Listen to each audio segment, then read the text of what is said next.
बिहार के बाद देश के 12 राज्यों और केंद्र शासित प्रदेश में वोटर लिस्ट अपडेट होगी। चुनाव आयोग ने सोमवार को बताया इन राज्यों में वोटर लिस्ट का स्पेशल इंटेंसिव रिवीजन यानी कि एसआईआर शुरू हो गया है। 7 फरवरी को खत्म होगा। 103 दिन की प्रोसेस में वोटर लिस्ट का अपडेशन होगा। नए वोटरों के नाम जोड़े जाएंगे और वोटर लिस्ट में सामने आने वाली गलतियों को सुधारा जाएगा।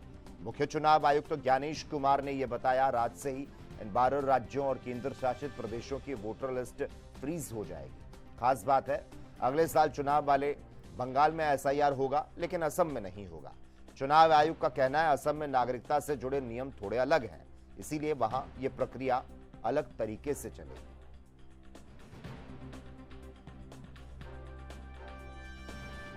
सीधी सा बात है साहब, ये बिल्कुल एक तरीके से तानाशाही मानिए आप, क्योंकि इलेक्शन कमीशन का काम होता है इलेक्शन प्रोसेस को चलाना और उसमें सबकी एक बराबरी होती है। सिर्फ सरकार की नहीं, सत्ता पक्ष हो विपक्ष हो, ये सब लोकतंत्र का हिस्सा होते हैं। बल्कि हमेशा से इलेक्शन कमीशन का या ऐसी संस्थाओं को देखा गया है कि विपक्ष की तरफ थोड़ा ज्यादा सहानुभूति रखते हैं, जो होनी चाहिए। अब आपने विपक्ष को बिल्कुल दरकिनार कर दिया है। विपक्ष जो सबूत निकाल के लाया है कि आपके सारे सिस्टम्स फेल हो रहे हैं, उस पर आप कुछ बात नहीं कह रहे। यहां तक कि पहली बार ऐसा हुआ है कि इलेक्शन कमीशन की चीजों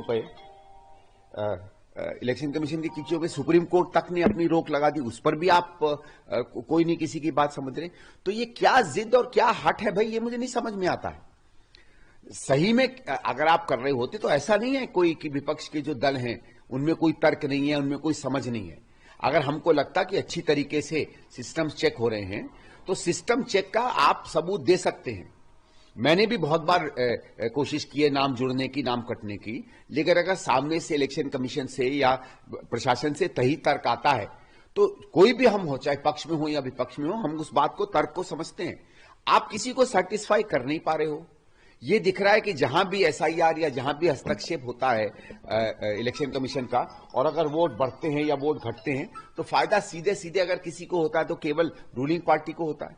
तो ये क्या आप करते जा रहे हैं?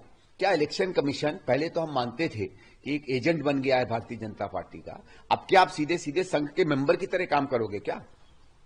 लेकिन सर, एसआईआर होगी, इलेक्शन कमीशन ने कल अनाउंस किया, उसको आप कैसे समझते हैं? घुसपैठिया, फर्जी और मृत वोट लोकतंत्र के लिए हलाहल विष की तरह है। ये विष भारतवासियों के मौलिक अधिकारों का हनन और चुनाव को विदेशियों के इशारे पर प्रभावित करने की एक बड़ी साजिश है। भारत के चुनाव में वोट का अधिकार भारत का संविधान केवल भारतवासियों को देता है, लेकिन भ्रष्ट युवराज युवरानियों की टोली घुसपैठी और नकली वोटों को बचाने के लिए यात्राएं निकाल रही। ये सीधा देश के संविधान और लोकतंत्र के साथ गद्दारी है। तो सबको छठ की बहुत बहुत शुभकामनाएं। एसआईआर जो बिहार में हुआ, बिहार को लोकतंत्र की हत्या का एक प्रयोगशाला बनाया गया और अब 12 राज्यों में वही दोहराया जा रहा है। एसआईआर जब बिहार में हो रहा था, सुप्रीम कोर्ट ने बार बार तलब किया चुनाव आयोग को, यह हमें भूलना नहीं चाहिए। चुनाव आयोग बिहार की एसआईआर से अपनी विश्वसनीयता खो चुका है। चुनाव आयोग को यह भी सार्वजनिक करना चाहिए कि 2003 में जो एसआईआर हुई थी उसके दिशा निर्देश सार्वजनिक करें, उन्हीं दिशा निर्देशों पर चलें, तब तो हमें बात समझ में आती है। अन्यथा चुनाव आयोग, जैसा कि मैंने आपको कहा, उस पर एक बहुत बड़ा धब्बा लग चुका है। नहीं, एक बहुत बड़ा कदम है और मैं समझता हूं कि इतनी गंभीरता के साथ में एक पारदर्शी और एक निष्पक्ष चुनाव की संभावनाओं को दृढ़ता के साथ सुनिश्चित करने का सद प्रयत्न मैं समझता हूं कि पहली बार कोई चुनाव आयुक्त कर रहा है। ये प्रशंसा का योग्य है।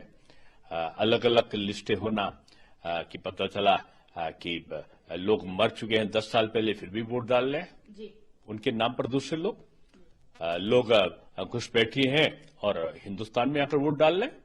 तो इस प्रकार की परंपराओं को समाप्त करने के लिए कि नगर निगम में कुछ और है, पता चला कि आपका नगर निकायों में कुछ और है, जिला पंचायत में कुछ और है, उत्तर प्रदेश में तो कई जगहों पर रोज ही चुनाव होता है। तो अलग अलग लिस्टें भी एक सी हो जाएंगी।